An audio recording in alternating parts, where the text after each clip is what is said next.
Hey, Manuel here from New Work by Design.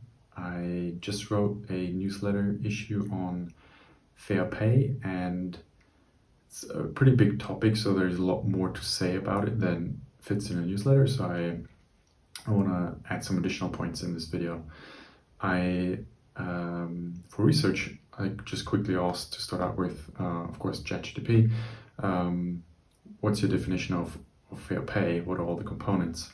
And it gave me a list of 5 things, and I'm just gonna run through them and comment on them. I mostly agree, but there's one fundamental point where I see things different. So the first one I came up with is transparency. To be clear, or it says transparency, clear communication about how salaries are determined and what factors influence pay. Totally agree. I think being very clear about how that happens creates procedural justice, meaning people know how their salary is determined. And that is very important. So it's not a black box and I don't know how it happened. So even if then I get a result in terms of a lack of a salary raise that I expected, if I still trust that the process was fair, that's easy to accept. Compared to when I have no idea how this was decided, and it's easier to feel like I was treated unfairly.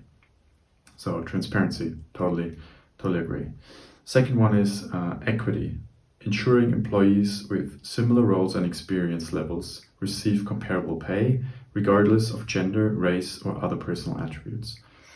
So here the second part, totally agree. I mean, as a society, I think we are at a stage where no one openly disagrees with this to say, oh no, we should, pay the white dudes more than women and people with color.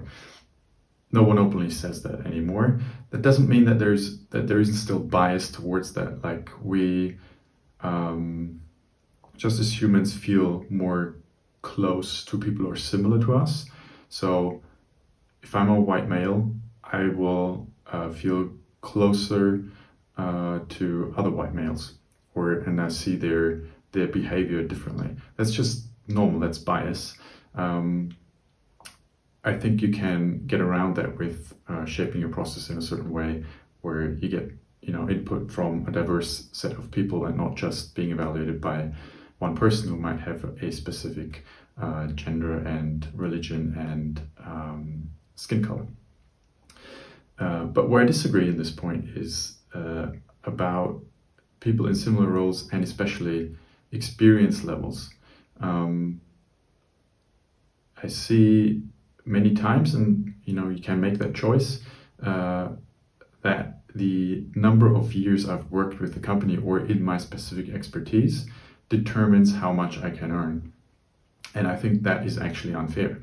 If the person who's 25 years old is adding exactly as much value as the person who is 50 years old and has 20 years more experience in their role, but they actually add the exact same value to the company, they should be paid the same. Now, there is a social aspect to it as well. You might argue, well, but the older person, they might have a family and they have maybe a mortgage they need to down pay and so forth, other responsibilities that come with certain life choices and age. But I would argue that's not the responsibility of companies. That's the responsibility of the state to take care of. So if someone has children, the state should provide means that make it attractive to do so, but that's not the role of companies. And the third one is market alignment, regularly benchmarking salaries against industry standards to stay competitive and fair. Agree here as well. A company isn't an island. It interacts with the market, or at least it has to. It competes with the market for the people they want to attract or that already work in the company. So yes, do comparisons so you're not completely off. What I've also seen though is that companies overdo it It is actually quite tricky and can be very expensive to gather relevant market data. A lot of things that's out there is actually not that, in terms of data, how do I say this?